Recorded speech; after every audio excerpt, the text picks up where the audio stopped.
नमस्कार दोस्तों, मैं हूं पीएम जग्गरवाल। टारगेट एजुकेशन क्लासेस में आपका हार्दिक स्वागत है। दोस्तों, आज लेकर आए हैं बीएसटीसी एग्ज़ाम के लिए हिंदी का मॉडल पेपर। दोस्तों, इस वीडियो में हिंदी के अति महत्वपूर्ण प्रश्न हैं जो बार बार गवर्नमेंट एग्ज़ाम में पूछे गए हैं और आगे भी पूछे जाने की संभावना है। तो देखते हैं सबसे पहला प्रश्न है, किस शब्द समूह के सभी शब्द चंद्रमा के पर्यायवाची हैं। यानी चार ऑप्शन हैं। चार ऑप्शन में हमें चंद्रमा के पर्यायवाची शब्द देखने हैं। तीन ऑप्शन में चंद्रमा का एक शब्द पर्यायवाची शब्द नहीं होगा। हमें इस प्रकार का प्रश्न देखना है, क्योंकि परीक्षाओं में ऐसे ही प्रश्न पूछे जाते हैं। कि चार ऑप्शन दे दिए, एक का पूछ लिया। तो इसमें देखो, पहला ऑप्शन है, पहले ऑप्शन में चंद्रमा के पर्यायवाची शब्द है शशि, इंदु, रजनीपति। ब ऑप्शन में है निशाकर, शशांक, नवनीत। ब ऑप्शन में अपकार, मलय, निशानाथ। द ऑप्शन में है आफताब, राकेश, ग्रहण। तो दोस्तों, इसमें है ए ऑप्शन, अर्थात चंद्रमा के पर्यायवाची शब्द है शशि, इंदु, रजनीपति। इस ऑप्शन में सही है। अगला क्वेश्चन हमारा, भामा, कामनी, रमणी। भामा, कामनी, रमणी, ललना, ये शब्द किस शब्द के पर्यायवाची है। इन चार ऑप्शन है, चार में से ये पर्यायवाची शब्द हमें दे दिए, वो शब्द हमें तलाश करना है। तो पहला ऑप्शन है नारी, दूसरा गंगा, भूमि, सरिता। इन तीनों में से, चारों में से कौन सा ऐसा शब्द है जिसके पर्यायवाची शब्द होंगे भामा, कामनी, रमणी, ललना। तो दोस्तों, यहाँ पर है ए ऑप्शन, अर्थात नारी के ये पर्यायवाची शब्द है। अगला क्वेश्चन है, कौन सा शब्द पक्षी का पर्यायवाची नहीं है। ऐसा कौन सा शब्द है जो पक्षी का पर्यायवाची शब्द नहीं है। इसमें ऑप्शन है केकी, खग, अंडज, विहग। तो दोस्तों, इसमें खग, अंडज, विहग तो पक्षी के पर्यायवाची शब्द है, परंतु केकी पक्षी का पर्यायवाची शब्द नहीं है। तो इसलिए हमारा यहाँ ए ऑप्शन सही होगा। अगला क्वेश्चन है हमारा, वक्र का विलोम शब्द कौन सा है। हमारा शब्द है वक्र, और वक्र का विलोम शब्द कौन सा है। तो इसके ऑप्शन में है टेढ़ा, तिरछा, मिश्रित, रजू। तो हमें वक्र का विलोम शब्द देखना है। तो दोस्तों, यहाँ पर वक्र का विलोम शब्द होगा रिजु, अर्थात द ऑप्शन।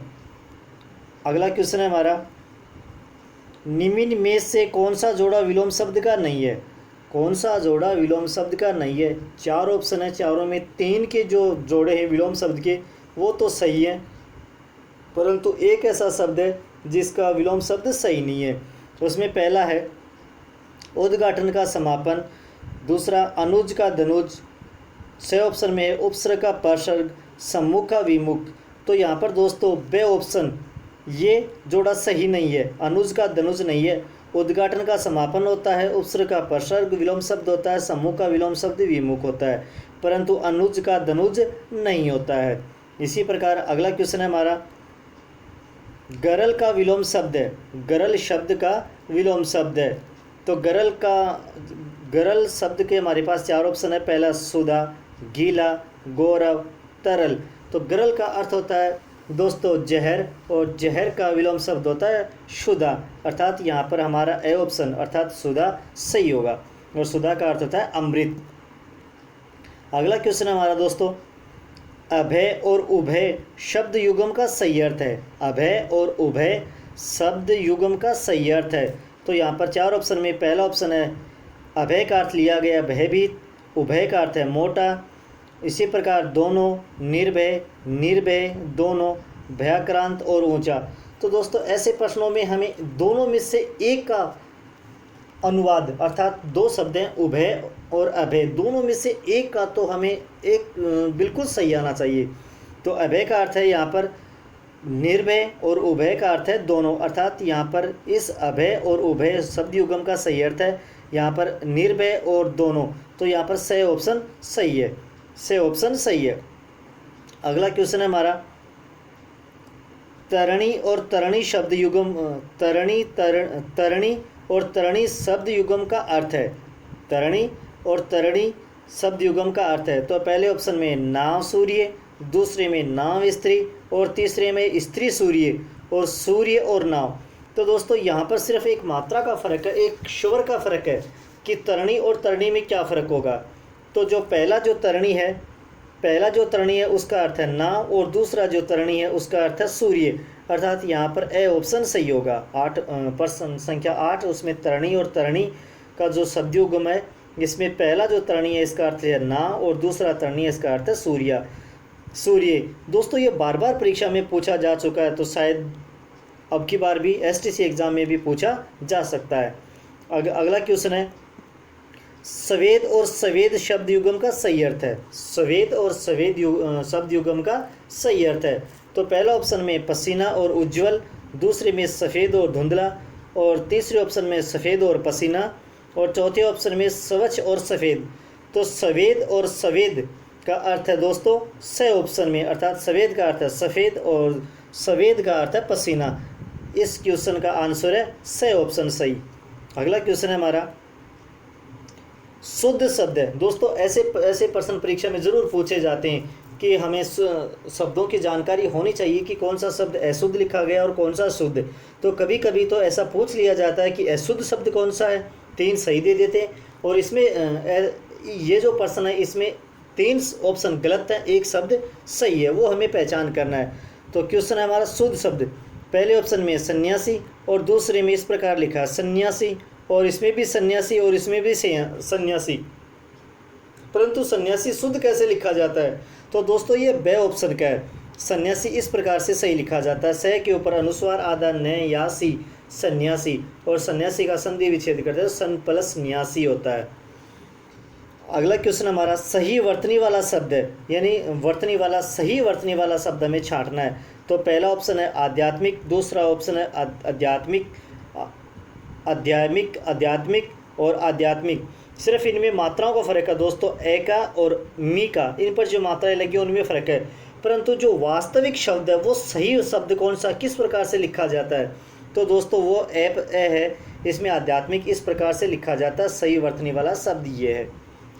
अगला क्वेश्चन हमारा शुद्ध शब्द का चयन कीजिए। शुद्ध शब्द कौन सा है।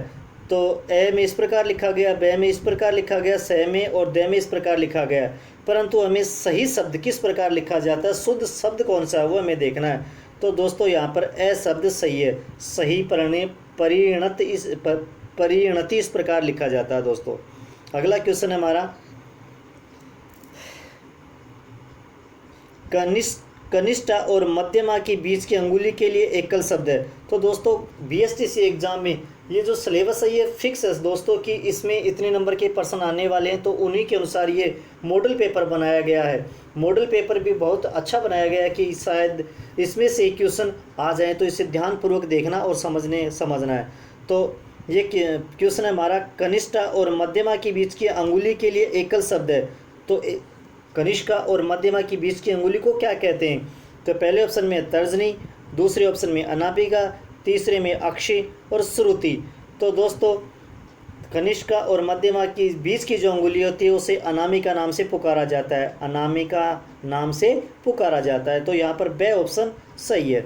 अगला क्वेश्चन है रंगमंच पर पर्दे के पीछे का स्थान, यानी रंगमंच चलता पर्दा चलता है, उसके पीछे के स्थान को किस नाम से पुकारा जाता है। एकल शब्द में किस एकल शब्द है, अर्थात रंगमंच के पीछे का जो स्थान है उसे किस नाम से पुकारा जाता है।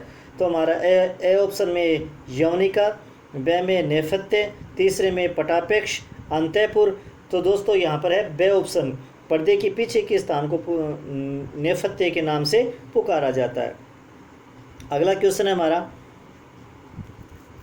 इतिहास के पूर्व के लिए एक शब्द, यानी इतिहास के पूर्व के लिए एक शब्द। इसमें पहला ऑप्शन है ऐतिहासिक, दूसरा है पूर्वकालिक और तीसरा है प्रागैतिहासिक और चौथा है सर्वकालिक। तो दोस्तों यहाँ पर कौन सा ऑप्शन सही होगा, यहाँ पर हमारा स ऑप्शन सही होगा, क्योंकि इतिहास के पूर्व का जो समय उसे प्रागैतिहासिक नाम से पुकारा जाता है। दोस्तों ये परीक्षा में बार बार पूछा जाता है, तो शायद अब की बार भी हो सकता है बीएसटीसी एग्ज़ाम में आ जाए। अगला क्वेश्चन है निम्नलिखित में से इक प्रत्यय से बनने वाला सही शब्द है।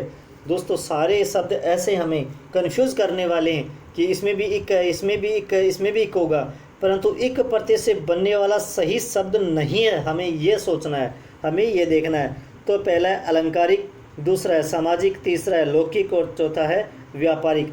दोस्तों तो इसमें ए ऑप्शन अलंकारिक इक प्रत्यय से नहीं बना है, तो यहाँ पर ए ऑप्शन सही होगा, क्योंकि सामाजिक में इक प्रत्यय है, समाज प्लस इक, लौकिक में लोक प्लस इक और व्यापार में व्यापार प्लस इक।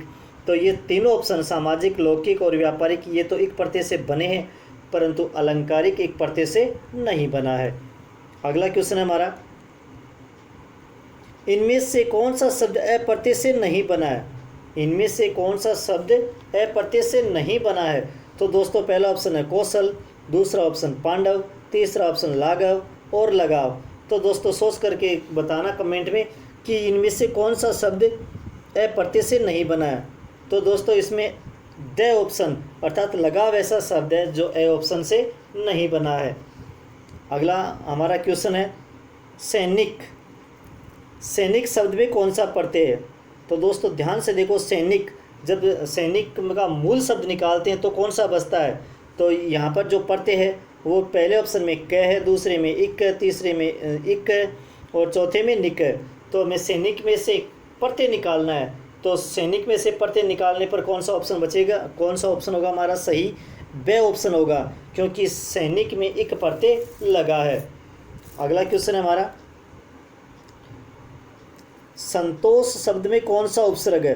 तो दोस्तों उपसर्ग में हमने पहले वाली वीडियो में पढ़ा भी था कि उपसर्ग शब्द के पहले जोड़कर उसके अर्थ को परिवर्तन कर देता है। शब्द के पहले जोड़कर अर्थ मूल शब्द के अर्थ को परिवर्तन कर देता है। तो यहाँ पर संतोष शब्द है, इसमें कौन सा उपसर्ग लगा है? कौन सा उपसर्ग लगा है? इसमें पहला ऑप्शन है सु, दूसरा है सम, तीसरा है सन और अगला है श्रेय। तो दोस्तों संतोष में सम ऑप्शन लगा है। सम ऑप्शन क्योंकि आधा में लगा है, आधा में जो किस में बदल जाएगा? आधे न में परिवर्तित हो जाएगा। तो यहाँ पे सम प्लस तोष होगा, सम उपसर्ग होगा और तोष मूल शब्द होगा। अगला क्वेश्चन है हमारा, इनमें से किस शब्द में उपसर्ग और प्रत्यय दोनों प्रयुक्त हुए हैं? तो दोस्तों ये प्रश्न है बार बार परीक्षा में पूछा जाता है। तो इनमें से जो ऑप्शन है हमारे वो बदल दिए जाए, परंतु ऐसा प्रश्न जरूर आता है कि जिसमें उपसर्ग और प्रत्यय दोनों ही होते हैं। तो हमारा जो प्रश्न है इसका ऑप्शन है आध्यात्मिक, लुभावना, बुढ़ापा और लुटेरा। इन चार ऑप्शन में से हमें ऐसा ऑप्शन छांटना है कि उनमें उपसर्ग का भी प्रयोग हुआ है और प्रत्यय का भी प्रयोग हुआ है। तो दोस्तों इसमें ए ऑप्शन है आध्यात्मिक, इसमें उपसर्ग और प्रत्यय का प्रयोग हुआ है। बाकी लुभावना, बुढ़ापा, इनमें लुटेरा, इनमें प्रत्यय का प्रयोग हुआ है, परंतु उपसर्ग का प्रयोग नहीं हुआ है। इसी प्रकार अगला क्वेश्चन हमारा, किस शब्द में अति उपसर्ग लगा है? अति उपसर्ग का प्रयोग हुआ है। हमारे ऑप्शन में अति उत्तम, अंतर्यामी, अध्यापक, अभ्युदय। तो दोस्तों यहाँ पर ए ऑप्शन हमारा सही होगा, अति प्लस उत्तम, अति प्लस उत्तम। यहाँ पर अति उपसर्ग है और उत्तम मूल शब्द है। इसी प्रकार हमारा अगला क्वेश्चन है, समास का क्या अर्थ है? तो दोस्तों हमने जब समास पढ़ा था तो हमने बहुत ही अच्छे तरीके से पढ़ा था कि समास क्या होता है, समास का अर्थ क्या होता है, समास के भेद कितने होते हैं, समास का प्रयोग, समास की उपयोगिता या प्रयोग किस प्रकार होती है। तो दोस्तों यहाँ पर प्रश्न है समास का अर्थ क्या है? तो समास के अर्थ में चार ऑप्शन है, समस्त पद, उत्तर पद और संक्षेपीकरण और पूर्व पद। तो दोस्तों समास के अर्थ में हमने पढ़ा था, और समास, इस प्रश्न समास का क्या अर्थ है? इसका अर्थ है संक्षेपीकरण, अर्थात ब ऑप्शन सही होगा, क्योंकि इस प्रश्न का जो ए ऑप्शन है समस्त पद, वो तो दोनों पद मिलकर बनता है। उत्तर पद यानी दूसरा पद, पूर्व पद यानी प्रथम पद। समास में दो पद होते हैं, एक तो पहला पद, एक दूसरा पद। जो पहला पद होता है उसे पूर्व पद कहते हैं और दूसरा पद होता है उसे उत्तर पद कहते हैं। परंतु समास के अर्थ की बात करें तो वो संक्षेपीकरण होता है, अर्थात शब्द वाक्य को इस प्रकार कहा जाए कि कम से कम शब्दों में अधिक से अधिक भावों का अर्थ स्पष्ट हो जाए।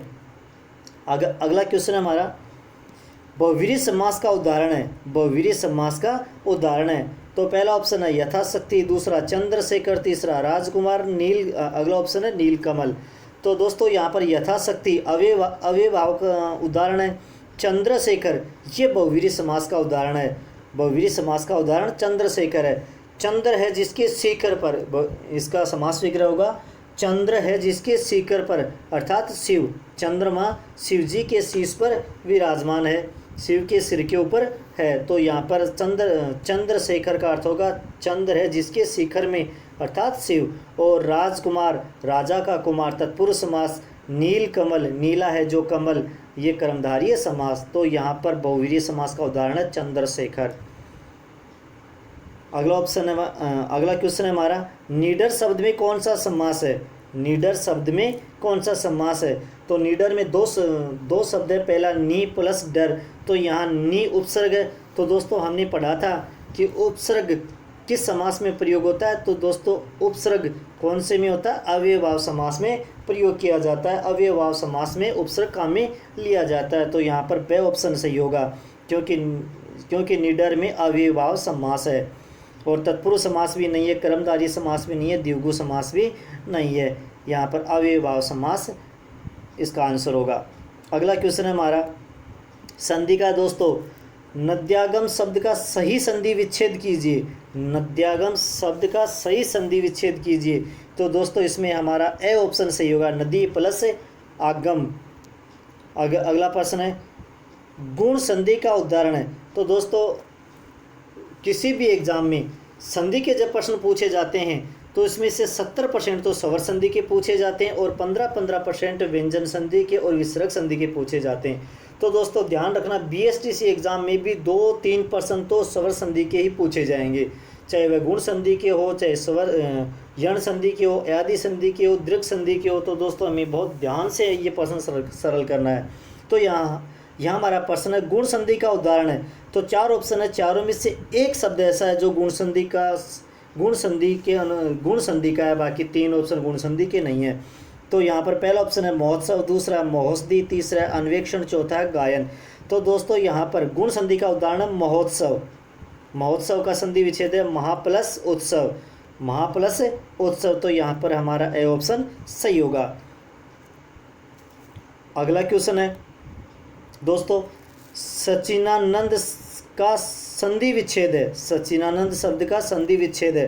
तो दोस्तों यहाँ पर ए ऑप्शन सत्य प्लस चित्त प्लस आनंद, ये दोस्तों सही ऑप्शन है, ए ऑप्शन सही होगा। दोस्तों ये सचिनानंद शब्द बार बार एग्जाम में पूछा गया और अब की बार भी पूछा जा सकता है, बीएसटीसी एग्जाम में भी पूछा जा सकता है। तो इसमें ए ऑप्शन सत्य प्लस चित्त प्लस आनंद सही होगा। अगला क्वेश्चन है हमारा,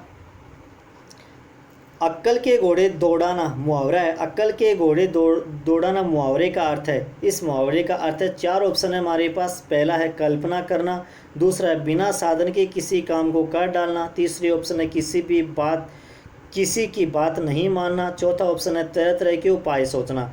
तो दोस्तों अक्कल के घोड़े दौड़ाना हमने मुहावरे में अर्थ भी जाना है, प्रयोग भी पढ़ा था। तो अक्कल के घोड़े दौड़ाने का अर्थ होगा यहाँ पर द ऑप्शन, अर्थात तरह तरह के उपाय सोचना। अक्कल के घोड़े दौड़ाना, तरह तरह के विभिन्न प्रकार के उपाय सोचना। अगला क्वेश्चन है, खुशियाँ मनाना किस मुहावरे का अर्थ है? तो यहाँ पर दोस्तों खुशियाँ मनाना अर्थ दे रखा है, हमें मुहावरा खोजना है, हमें मुहावरा तलाश करना है। तो इनमें 4 ऑप्शन है। पहले ऑप्शन में मुहावरा है घोड़े के दिन फिरना, घी के दीपक जलाना, तीसरे ऑप्शन में घर में गंगा बहाना, चौथे ऑप्शन में उपयुक्त सभी। तो दोस्तों इसमें बे ऑप्शन घी के दीपक जलाना मुहावरे का अर्थ है खुशियाँ मनाना। तो खुशियाँ मनाना जो अर्थ है इसका मुहावरा होगा घी के दीपक जलाना, अर्थात बे ऑप्शन सही है। अगला क्वेश्चन है हमारा, तो दोस्तों क्वेश्चन है चांदी का जूता मुहावरे का अर्थ है। तो दोस्तों हमारे पास चार ऑप्शन है, महंगी वस्तु, रिश्वत, अनुपयोगी वस्तु, अमीरी का दिखावा। तो चांदी का जूता मुहावरे का अर्थ है रिश्वत, तो अर्थात हमारा बे ऑप्शन सही होगा। चांदी का जूता मारना मुहावरे का अर्थ होगा दोस्तों रिश्वत देना। यहाँ पर प्रश्न है चांदी का जूता, जब ये पूछा जाए चांदी का जूता तो होगा रिश्वत, और जब ये पूछा जाए चांदी का जूता मारना तो होगा रिश्वत देना। अगला क्वेश्चन है हमारा, मन चंगा तो कठौती में गंगा लोकोक्ति का सही अर्थ है। मन चंगा तो कठौती में गंगा। तो इसके 4 ऑप्शन है। मन की पवित्रता ही सबसे बड़ी पवित्रता है, कठौती में हाथ धोना, बाहरी बातों पर ध्यान न देना, बाहरी आडंबरों में अविश्वास। तो दोस्तों प्रश्न है मन चंगा तो कठौती में गंगा लोकोक्ति का सही अर्थ है। तो इसमें हमारा ए ऑप्शन मन की पवित्रता ही सबसे बड़ी पवित्रता है, ये ए ऑप्शन सही होगा। अगला क्वेश्चन है हमारा, निम्नलिखित में से लोकोक्ति का चयन कीजिए। निम्नलिखित में से लोकोक्ति का चयन कीजिए। तो हमारे पास 4 ऑप्शन है, उसमें से 3 मुहावरे होंगे, एक लोकोक्ति होगी, है ये हमें देखना है, चुनना है। तो पहले ऑप्शन में दांत खट्टे करना, ये मुहावरा है। अंगारे उगलना, ये भी मुहावरा है। कौवा चले हंस की चाल, तो दोस्तों ये लोकोक्ति है, कौवा चले हंस की चाल, अर्थात इस प्रश्न का सही ऑप्शन सही होगा। अगला दे ऑप्शन आंखें दिखाना, ये भी मुहावरा है।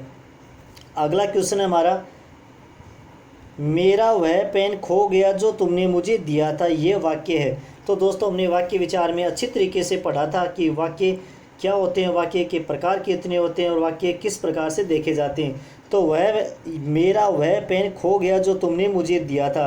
तो दोस्तों इसमें ऑप्शन है मिश्रित वाक्य, संयुक्त वाक्य, साधारण वाक्य और विधिवाचक वाक्य। तो दोस्तों इसमें ए ऑप्शन मिश्रित वाक्य सही होगा कि मेरा वह पेन खो गया जो तुमने मुझे दिया था, इसका आंसर है मिश्रित वाक्य। अगला क्वेश्चन है हमारा, ए स्वर का उच्चारण स्थान कौन सा है। दोस्तों तो हमने सबसे पहले वाले वीडियो में पढ़ा था कि मुख में उच्चारण स्थान, मुख में वर्णों का उच्चारण स्थान होता है। तो ए का जो उच्चारण स्थान कौन सा है, क्वेश्चन में है ए स्वर का उच्चारण स्थान। तो पहला ऑप्शन में मुर्दा, दूसरे में कंठ, तीसरे में तालु, ओष्ठ है। तो दोस्तों इसमें हमारा बे ऑप्शन सही है, अर्थात कंठ। ए स्वर कहाँ से बोला जाता है, कंठ से। ए स्वर कहाँ से बोला जाता है, कंठ से। तो इसी प्रकार हमारा अगला क्वेश्चन है, किस क्रमांक में अंत्यस्थ व्यंजन है। तो पहले ऑप्शन में ग और घ, दूसरे ऑप्शन में द और ध, तीसरे ऑप्शन में ड और ड, चौथे ऑप्शन में य और व। तो दोस्तों अंत्यस्थ वर्ण में हमने पढ़ा था कि य, र, ल, व ये अंत्यस्थ वर्ण होते हैं और श, श, स ये ऊष्मीय वर्ण होते हैं। तो दोस्तों यहाँ पर जो क्वेश्चन है अंत्यस्थ वर्ण का, तो ये द ऑप्शन सही होगा, य व। तो दोस्तों इस प्रकार से हमारा वीडियो आपने अच्छी प्रकार से समझा और BSTC के लिए बहुत ही महत्वपूर्ण वीडियो है। तो दोस्तों ये वीडियो आपको कैसा लगा कमेंट में लिखें, वीडियो को लाइक और ज़्यादा से ज़्यादा शेयर करें। धन्यवाद दोस्तों।